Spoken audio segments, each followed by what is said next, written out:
திருமண மண்டபம் ஒன்றில் சிறுத்தை புகுந்துவிட்ட நிலையில் அதை சாமர்த்தியமாக கையாண்ட சிறுவன் எந்தவித பதற்றமும் இல்லாமல் உடனே எழுந்து சிறுத்தையை உள்ளே வைத்து கதவை பூட்டிவிட்டு சென்று விட்டான்.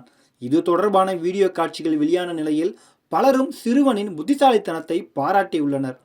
சிறுத்தையை பார்த்தால் பலரும் பதற்றம் அடைந்து கத்தி தங்களை தாங்களே காட்டிக் கொடுத்து விடுவார்கள். சிறுத்தை முன்பு கத்தினால் அது உடனே சுதாரித்து கொண்டு எதிரில் இருப்பவர்களை தாக்க தொடங்கிவிடும். மற்ற எல்லா வனவிலங்குகளையும் விட மோசமான விலங்கு சிறுத்தை. ஆக்ரோஷமாக தாக்கும் என்பதால் அந்த விலங்கிடம் மிகவும் எச்சரிக்கையாக இருக்க வேண்டியது அவசியமாக உள்ளது. பொதுவாக சிறுத்தைகள் காட்டில்தான் வாழ்பவை. அவ்வளவு எளிதில் ஊருக்குள் வர விரும்பாது. அதே நேரம் இறைச்சிக்காக மட்டுமே சில நேரங்களில் வரும்.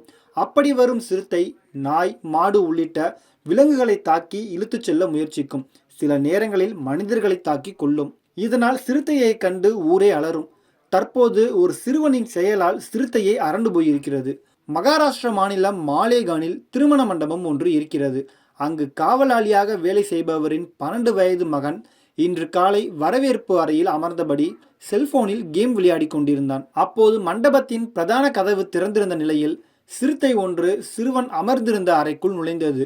சிறுவன் அமர்ந்திருப்பதை சிறுத்தை பார்க்காமல் உள்ளே கடந்து சென்றது. அப்போது சிறுத்தை உள்ளே கடந்து செல்வதை பார்த்த சிறுவன் எந்தவித பதற்றமும் இல்லாமல் உடனடியாக நகர்ந்து சென்றான். விளையாடி கொண்டிருந்த செல்போனையும் எடுத்துக்கொண்டான். சட்டென சத்தமே இல்லாமல் கதவை சாத்திவிட்டு ஓடிவிட்டான். இதனால் சிறுத்தை மண்டபத்திற்குள் சிக்கிக்கொண்டது. இது பற்றி தனது தந்தையிடம் கூறிய சிறுவன் தந்தை மூலமாக வனத்துறை அதிகாரிகளுக்கும் தகவல் தெரிவித்தான். இதனால் விரைந்து வந்த வனத்துறையினர் மற்றும் உள்ளூர் போலீசார் சிறுத்தையை தங்கள் கட்டுப்பாட்டிற்குள் கொண்டு வந்து வனப்பகுதிக்கு கொண்டு சென்றனர். மகாராஷ்டிரா சிறுவனின் இந்த செயலை தற்போது பலரும் பாராட்டி வருகிறார்கள். அத்துடன் இல்லாமல் இந்த ஒரு வீடியோ சமூக வலைதளங்களில் வேகமாக வைரலாகி வருகிறது.